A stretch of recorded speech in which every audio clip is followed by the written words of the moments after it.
It was interesting timing. The reason I want to raise this particularly with personal experience of the case, I mean, I know there's all sorts of speculation about what really happened and was Henri Paul drunk and, why they took the route they did. It was completely circuitous. But David and I had personal involvement in it. Apart from the timing, which really screwed our lives over for about a year afterwards, about 2 months after her death, we had a mysterious phone call. And it turned out it was Mohammed Al-Fayed, who wanted us to go to Paris and look at some documents he'd been offered. So, at this point, we're living in a very remote farmhouse. Black Ritz Mercedes comes to pick us up and take us to Paris. And almost crashes twice. So that could have been a good headline. Anyway, we look at the documents. He's been offered these for sale from a guy who's very vague about how he got hold of them. Oswald the Winter. That's the one.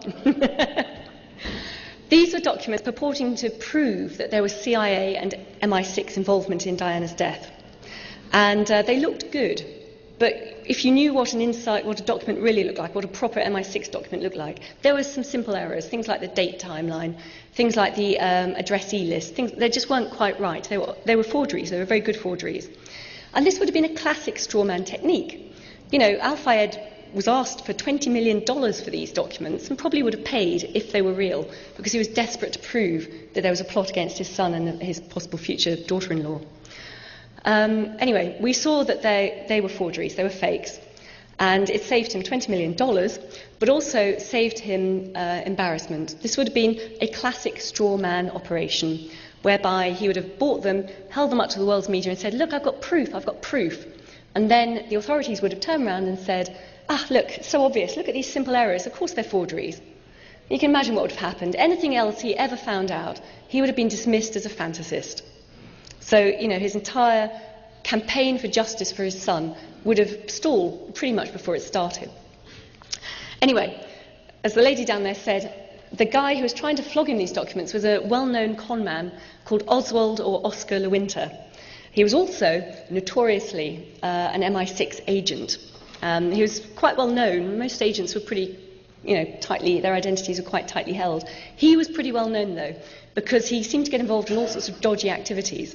So that, to us, proved that there was an MI6 interest in this.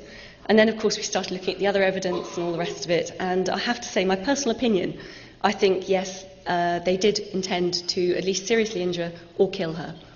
And it's not just about the fact that, was she pregnant, wasn't she? We'll never know, because they embalmed her against all French law so quickly. And all the other speculative things you see in the press.